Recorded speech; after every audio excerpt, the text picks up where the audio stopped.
afternoon, everyone. We're Group 5. Today we're going to introduce the history of Canada. My name is Andy. My name is Shirley. I'm Shirley. First, let's watch the content of our present. First, we're going to have an introduction, and that is the geography of Canada. And next is history, and the last one is the flag. Now let's welcome Shirley to make the introduction and geography for us. At first, I'm going to talk about story for you. A staff of a convenience store had been fired because of breaking the rule of the store, in which fight is fighting with the thief. The company has many branches around Canada. The spokesperson of the company says the employee's life is more precious than anything. And this is a central idea of all Canadian, no matter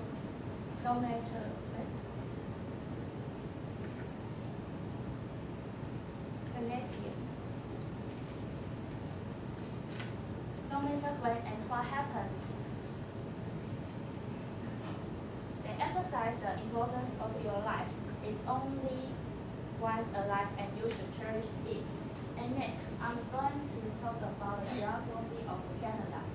Canada is located in northern North America, the world's second largest country of total area. Next. Canada is divided into 5 geographic areas. There are East Coast, Central Area, and Prairies, and West Coast, and Northern Canada. Canada is stretches from the Pacific Ocean on the west to the Atlantic Ocean on the east. The Northern Canada reaches the Arctic Circle, while Southern Canada is below the northern points of the United States. Next. The Rocky Mountains cover a major part of western Canada, and west central Canada is mostly prairies. Next. And east central Canada are provinces of Ontario and Quebec. These are major population and industrial areas. And the Ottawa is the capital of Canada.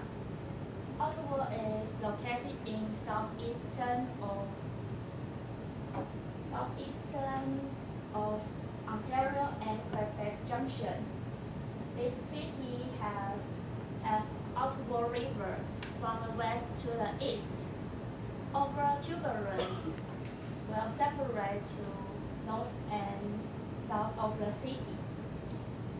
Residents of Southern are British immigrant descendants speak English.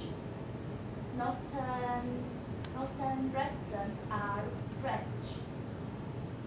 Immigrants speak French. And next, I'm going to talk about Quebec's language issue. Quebec is the only Canadian province in which French is sole official language. The roots of the Quebec's language tension go all the way back to the conquest of 1760, when the French colony became the British possession. During that time, the language of business, the workplace, and social integration will essentially be English. That is particularly is the result of a long series of language battles that is still having repercussion today. Next, welcome Andy to talk about the history of Canada. Hi, I'm Andy, and now I'm going to introduce the history of Canada. And first, let's watch a brief video and to know the basic concept of the history.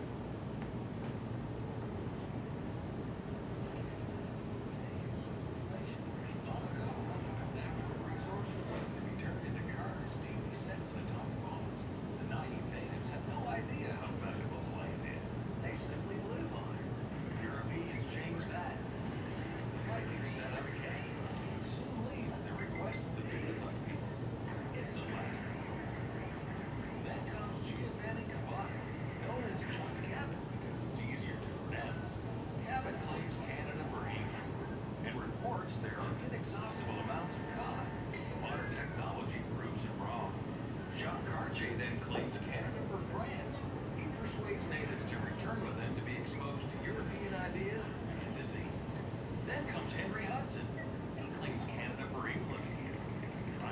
the Orient. Hudson goes north, west, south, west, northwest, until his crews had enough.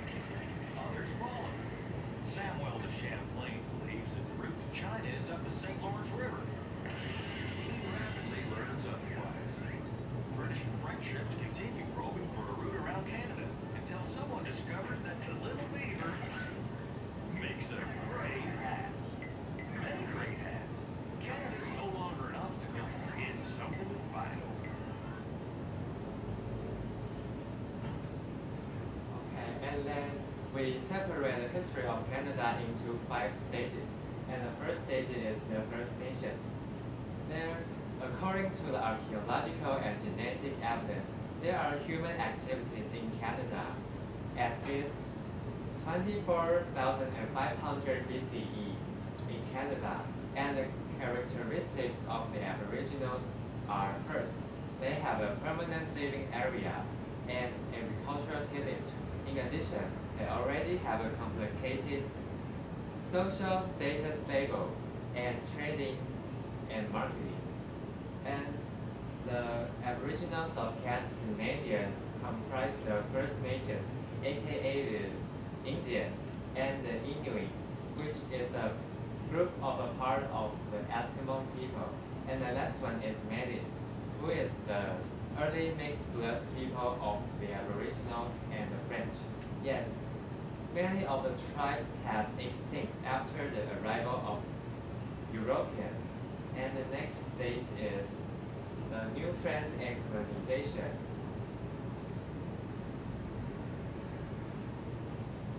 The earliest known European exploration of Canada is described in the Icelandic saga, which recounts the first European to see Canada was Bjarni Haraldsson, who discovered and wrote from Iceland to Greenland in the summer of about 985 or 986 CE. And the next is French. French interest in the New World began with the Francis I of France, who in 1524 navigated the region between Florida and Newfoundland in hopes of finding a route to the Pacific Ocean. Although the first exploration ended in failure, the French fishing fleet had begun to sail to the Atlantic coast and into the St. Lawrence River and making marketing with the First Nations. And next is the British. The British, led by Humphrey Gilbert, had claimed St. John's and Newfoundland in 1583 as their colonies. By the royal prerogative of Queen Elizabeth I, and then in the reign of King James I, they established additional colonies in Quebec and Maryland, and soon after established the first successful permanent settlement of Virginia. And afterward, the Iroquois War began. The Iroquois War began to fight for the right of fur trading. Finally, the Britain won and got most of the territory of Canada. Then, in 1763, the British separated Quebec City from the New France, which ensures the French and the Catholic and the mode of French law. Finally, in 1783, the Treaty of Paris admits America's independence. And the next stage is the Post-Confederation of Canada. After many times of councils, the British North America Act finally passed at 1867, July 1st.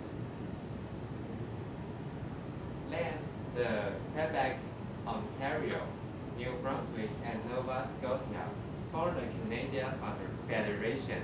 As a result, Charlottetown in Prince Edward Island has been regarded as the place where Canada born. But the city didn't join the Confederation in the very beginning, yet joined in the 1868. And the following 2 stages, let's welcome Shelley to introduce for us. Early 20th century. According to the Federal Act, Canada is still under the control of Great Britain. As a result, Canada joins the First World War because of Britain. Then in 1919, Canada joined the League of Nations. In 1931, Statute of Westminster affirmed Canada's independence. From then on, the interference from Britain is less and less. Finally, during the Second World War, because of the fires of Berlin, and less.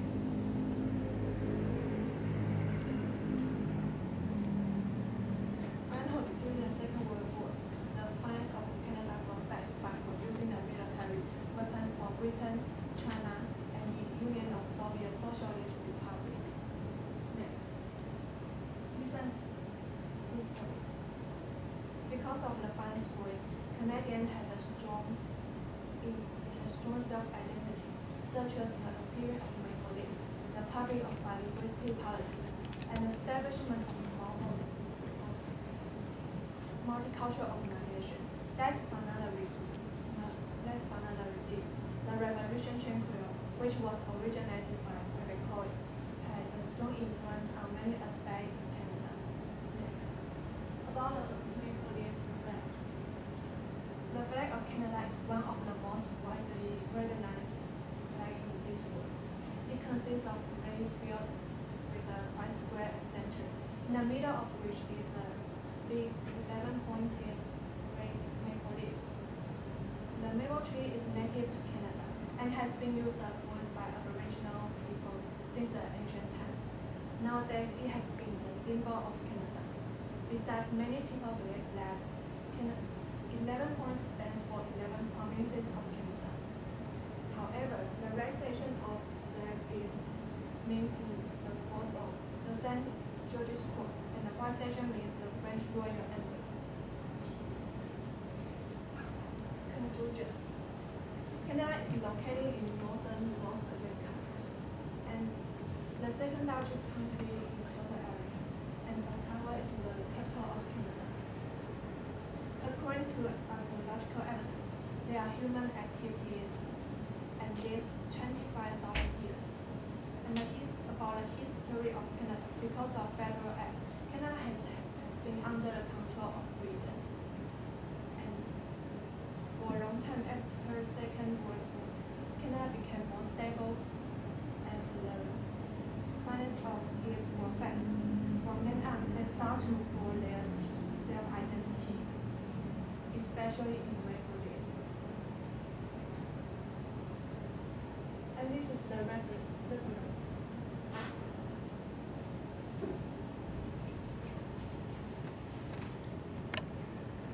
Thanks for your listening.